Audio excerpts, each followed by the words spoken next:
रंग है भारत का, भगवा रंग भगवान का।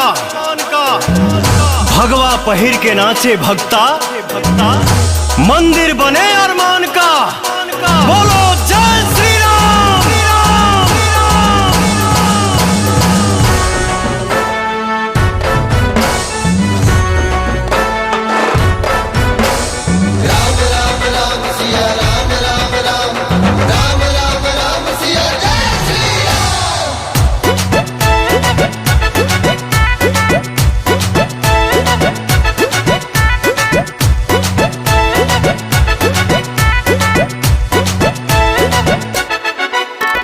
राम के नाम का झंडा, हाँ राम के नाम का झंडा लहरा है ये लहरेगा। हाँ राम के नाम का झंडा लहरा है ये लहरेगा। यह त्रेता में फहरा है, कलयुग में भी फहरेगा।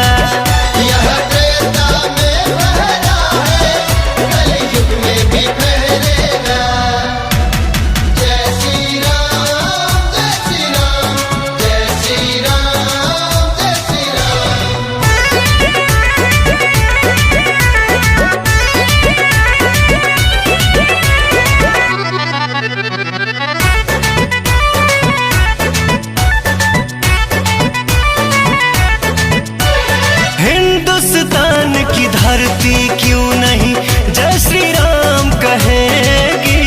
राम नाम नहीं मिटने वाला जब तक सृष्टि रहेगी। हम धर्म सनातन वाले हैं, हम धर्म सनातन वाले हैं। हमने पाया वरदान है, हर माँ के दिल में सीता है, हर सीने में प्रभु श्री राम है। हिंदुस्तान की धरती क्यों नहीं जय श्री राम कहेगी। राम नाम नहीं मिटने वाला जब तक सृष्टि रहेगी।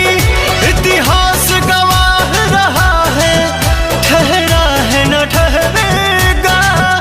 इतिहास गवाह रहा है, ठहरा है न ठहरेगा। यह त्रेता में फहरा है, कलयुग में भी फहरेगा। यह त्रेता में फहरा है, कलयुग में भी फहरेगा।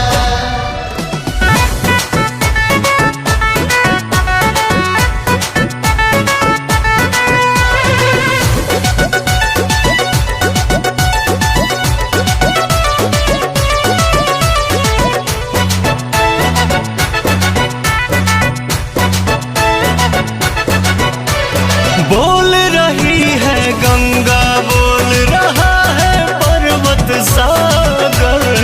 हर हिंदू के सीने में है राम नाम का आदर।